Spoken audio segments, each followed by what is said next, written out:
The Money Show. Personal finance.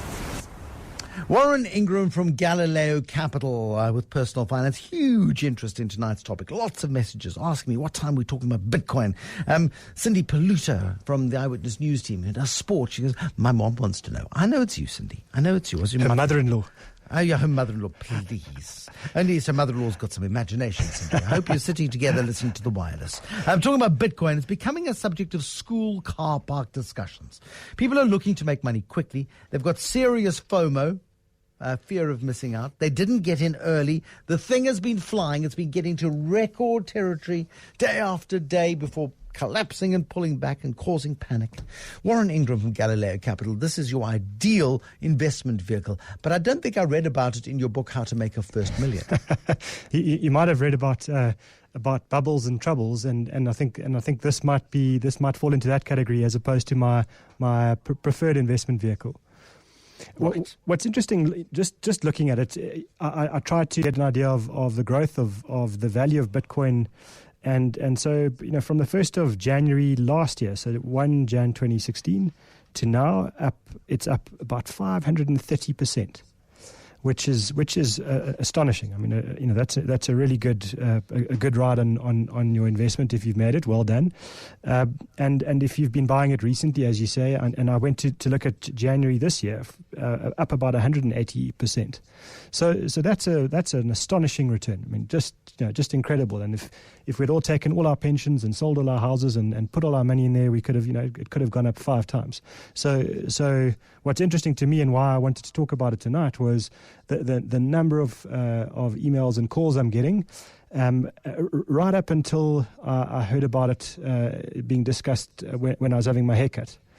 And I've learned that the hairdressing salon is quite possibly the most dangerous place in the world for investments. And then I knew maybe you should just change hairdressers. Have you considered? Well. What's interesting is my hairdresser's read my books. So she doesn't. She just listens and smiles. Right. And then you listen around and it's when it hits the hair salon, I know it's time. And it's happened a few times in the past. And it's a surefire indicator. If there's a predictor in the world of a bubble, it's the hairdressing salon. But the thing that the similar story today, I was talking to a colleague who was saying, "Oh, what time are you talking about Bitcoin? Because I really want to listen because everybody at the school car park's talking about Bitcoins." And that to me is a similar indicator. I agree. And so I thought before we dive into just Bitcoin specifically, we need to give it a bit of a context. Am I just too old and too jaded, and this is the next big thing, and I'm just missing the boat, which is what I assume your Twitter line is gonna tell you. And no, that's what I'm thinking. Actually, I don't need Twitter to tell me that. That's exactly what I'm thinking. But so I went back and I thought, I'm a little bit of it's one of my pet hobbies is to understand humans, psychology, and investment bubbles, and it's not a new phenomenon. We can go right back about 380 years to look at the first one where we started to get some information on bubbles, and this one came up around the phenomenon that is tulip bubbles, tulip bulbs. So these are the flowers, nothing fancy. These are tulips. They grow in the Netherlands, and there was a point in time when tulips, the price of a tulip bulb was going up 200% in a month. So just to think about that. So a fortune was made, and many fortunes were made in an extremely short period of time, probably 3 or 4 years, where tulips became this big, the next big thing. This was the thing that could just never go down again. It was going to go up in value forever because they were rare. People wanted them all over the place. And I mean, the thing about the tulip bubble, which was really interesting, is that there's just so much hype around these bulbs, tulip bulbs. Some were more rare than others, and so commanded a higher price. And there was a point, as this bubble was about to burst, where one tulip bubble would be the price of a house.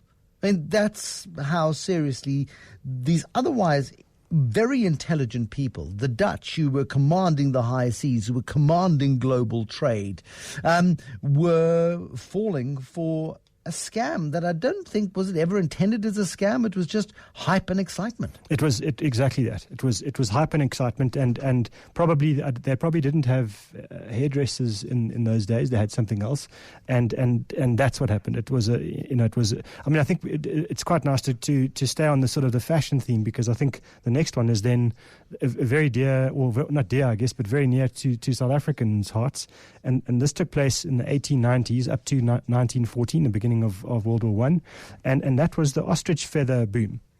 And if you've ever driven around the Karoo, around Oudtshoorn area, you'll often see the most beautiful farmhouses, really magnificent palaces built there, and almost all of those were built in this time. The ostrich feather barons would and there was a point in time where the demand for those white ostrich feathers that most of us now know as feather dusters, those were so rare. That and such demand that a kilogram of those white feathers that were used then in hats in overseas, a kilogram of feathers was worth more than a kilogram of gold. And gold's always been valuable. That has been the store of value. So just and again, the World War I arrives, fashions change, and suddenly we use those feathers for feather dusters. We use them to clean our houses, not for and we would have loved that kilogram of gold, 1915. It's as a context, and that was purely a fashion-driven thing. And again, I mean, I think we're starting to see a trend here, is that there's not a deep underlying fundamental valuation to a tulip bulb or an ostrich feather. It's just something that gets driven up by the whims of people. They get themselves into the state of excitement, and as you say, that fear of missing out kicks in. You've missed the first 200-300% of a rise in value. You've got to jump in and get on the bandwagon before you really miss out.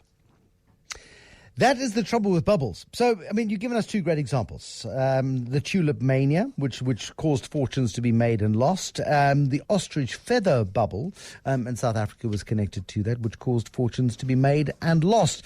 We want to talk about Bitcoin this evening, which if you had bought Bitcoin at the beginning of 2016, the money that you would have spent on those Bitcoin would be up 530%. Just this year alone, Bitcoin is 180% more expensive. I don't want to say more valuable, but certainly more expensive than it was on the 1st of January. Now, if I was to ask you this question at the beginning of last year, Warren Ingram, you would have used exactly the same examples, and you would have told me exactly the same stories about what a terrible idea this Bitcoin thing is. Yet 18 months later, I would have been 530% richer on the paltry sum of money that I could have put into it, and you wouldn't have been. Correct, and I think that the difference there would be two differences. One is in January last year, I wasn't hearing this talk about Bitcoin in the hair salon yet, so I knew for certainty. You weren't going to the hairdresser because you still had your ponytail. Yeah. So I knew for certainty that the mania hadn't arrived yet, and it was more being spoken about by the early adopters. Both in the investment world and in the tech world, as opposed to everybody, and so I think that was one big difference. But you're quite right; people would have put money in there, and they would have made a lot of money. The question is, what's going to drive that? What's the fundamental value driver for that Bitcoin to go up in value from now? here? I want to pause there because I really want to get into that detail in just a moment. Warren Ingram from Galileo Capital. If you are an investor in Bitcoin, if you've bought a Bitcoin, or you've bought a clutch of Bitcoins or a fistful of Bitcoins, or whatever the collective noun is for Bitcoins, I would love to hear from you. Are you a devotee? Are you dedicated? Are you somebody who doesn't want to let them go one little bit, and you're feeling terribly clever and terribly satisfied, and you want to tell Warren Ingram and I not to be fuddy-duddies and history scholars, and to get with the 21st century? I would love to hear from you on 011 883 0702 021 446 0567 as the lines light up. The Money Show. Says somebody on the SMS line, Bruce, when this bubble bursts, it's going to be your fault because you answered the do you pay tax on it. The minute you said no, everyone ticked up their ears. I didn't say nobody pays tax on it, but I don't know the answer. Brian Warren is displaying a second sign of grief. It's anger. He's angry that Bitcoin and other cryptocurrencies are going to swallow his industry. I don't do Bitcoin, but trade cryptocurrency called Ethereum, says somebody else. Bruce is a high today making... don't know what that one's about. And then what is the other one? It's an absolute classic that has come through on the Cape Talk line. I disagree with the examples you've used. They were not driven by scarcity, but gold and Bitcoin have a scarcity factor built in and behind them, says Andre. David in Newlands, you have bought Ethereum, which is another cryptocurrency, right? That's correct, Bruce. I have. Tell me about it. There's a fundamental... Well, I bought Bitcoin specifically for the purpose of buying Ethereum because Bitcoin is effectively a store of value, and I'd liken that to a normal currency. But using the analogy that your guest used, Ethereum has extra or additional facilities. For example, you can use Ethereum to underpin something called a smart contract, and that's becoming more prevalent in the industry at the moment. And as a result, Ethereum not only has value as a store of value, as a currency would, but it also has value as a transactional mechanism. As a result, I think it's got better potential to grow, and it's underpinned by an additional set of values. Now, what underpins the value of Bitcoin or Ethereum in this particular case? What gives it its value? In the olden days, there was gold offset, and you could go to the bank and demand a rand's worth of gold if you wanted to. And then Richard Nixon introduced fiat currencies, and the currencies became floating, and they had no fundamental value. And that is one of the issues that proponents of Ethereum and proponents of Bitcoin put forward and say, well, that's precisely why these digital currencies are so good, because you can limit their supply and governments can't print buckets of the things. That's very true, but at the same time, the value of any currency comes about as a result of its difficulty to obtain it. Same thing can be said of diamonds, but if you consider the difficulty in obtaining either Ethereum, Bitcoin, or any one of the other cryptocurrencies, which is innately built into the method in which they are mined. It's an algorithmic process that requires a lot of effort, and they are finite at this point. So you're in a situation where in order to obtain them and use them, you have to have gone through a mining process, which you can do, but it takes a long time and it's expensive. And every time somebody mines a Bitcoin, effectively the other Bitcoins become more valuable because the rarity increases. David in Newlands, thank you. Warren Ingram, defend yourself. I don't know if he's helping me or hurting me. If I listen to it, so I mean, I think this is not a knock of cryptocurrencies. I think they definitely are going to dramatically change the way the whole. I mean, I think many industries work, and I think we're right at the start of that. So I think so one or two of the comments are probably not valid.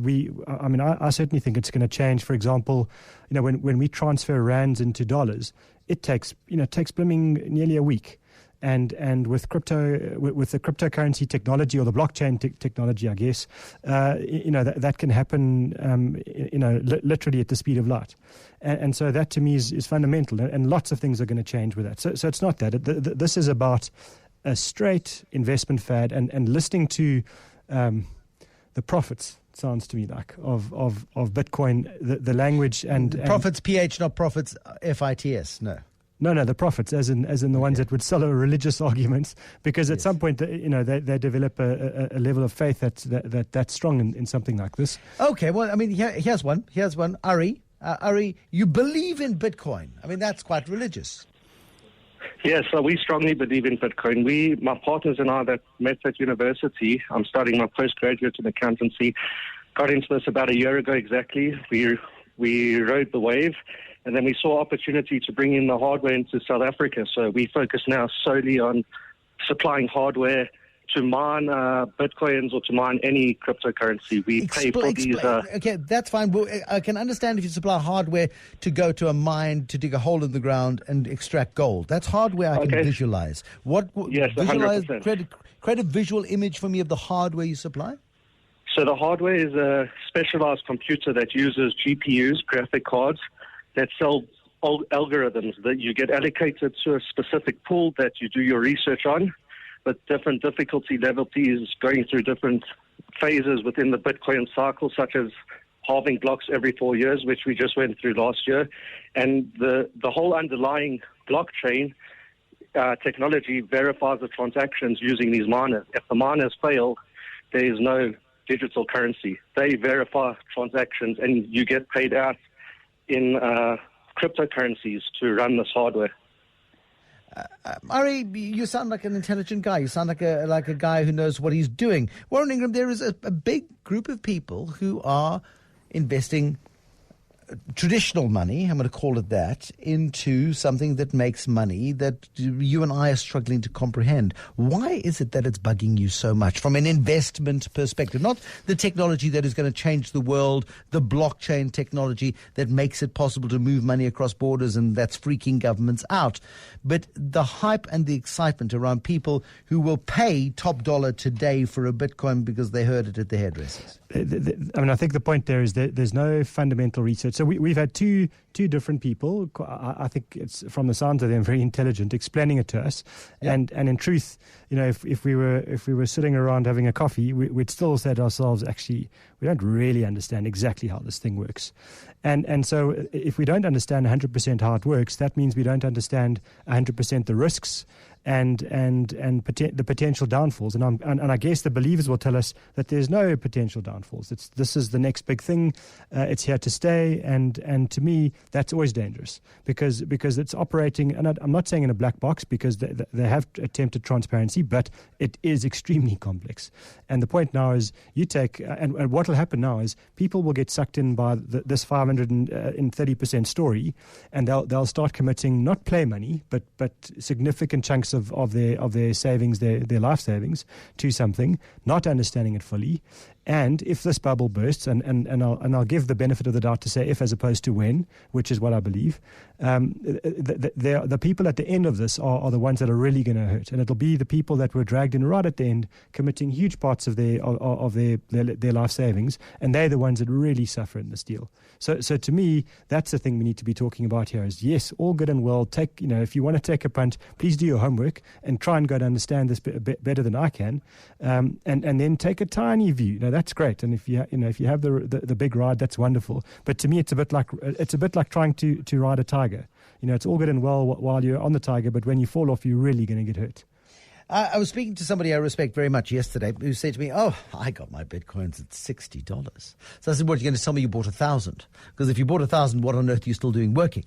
And he said, "No, I got 6 or 5, I think." Yeah. But still, and he's feeling very smug and very proud of themselves because they've made a great deal of money.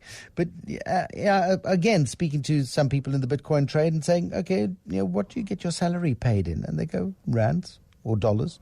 And there's still so much to prove, but maybe this is the next big thing, Warren. And we simply, you and I are not doing it justice. No, I think quite the opposite. I think we need to do justice to people who are going to get caught with this and tell them to exercise extreme caution. Exercise caution. He's not saying don't do it. He's saying do it, but do it at a small scale. Be very cautious when you do it. And go and do an incredible amount of reading on this. Really go and spend more time on this than you would spend on deciding what car to buy, what fridge to buy, what appliance to buy, what phone to buy. Go and do 4 times more reading than that, and then do it. In your experience, and this will be anecdotal, how much time do people do relatively when it comes to buying a car or buying the latest phone versus reading the documentation that comes with a unit trust? I think people spend a lot more time deciding on what, if they still do cell phone contracts, what cell phone contract to buy, what phone to buy, and certainly on cars than they'll ever do on investments, and probably if I look at the average investor, they might have done about 3 pages of reading per unit trust that they've bought. That'll be the sum total. We're not telling you what to do, but we are. No, we are. We're saying be careful. Be extremely careful. Extremely careful. This is not good enough. Beware. This is lots of adjectives here. You have to be really careful with this. There we go. Warren Ingram from Galileo Capital. Thank you very much indeed. Coming in. Sounding the warning on Bitcoin. But if he'd sounded the warning a year ago, you would think he's an idiot because it is up 500%. 12 months from now, when we revisit this, because I'm putting it into my diary, we'll have another chat, Warren Ingram, if you're up for it. He is there. I know he's there. Hi. Sorry. Yes. I said, in 12 months from now, we'll have another chat, and we'll see where it's gone. I agree. Excellent. He's up for it. Warren Ingram from Galileo Capital.